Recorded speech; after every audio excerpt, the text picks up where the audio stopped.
In this video, I'll tell you about account transfer unavailable in League of Legends.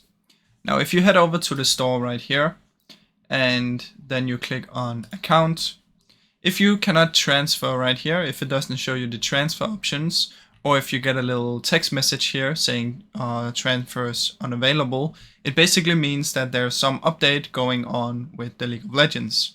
So either it's because they're having a maintenance update, or the season is just ending, or stuff like this.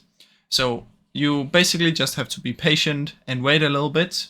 It can take some days, it can take some weeks, but after you've waited, it will come back and then you will be able to transfer your account again. So don't worry, it's not permanent or anything. You just have to wait until League fixes whatever problem they're having. Now, usually they also do this before the season ends every time. So keep that in mind. If the season is almost ending, you might not be able to swap. So that's basically how it works, guys. Now, I really hope you enjoyed this short video. If you did, please leave a like and subscribe, as it helps me out a ton. Thank you so much for watching.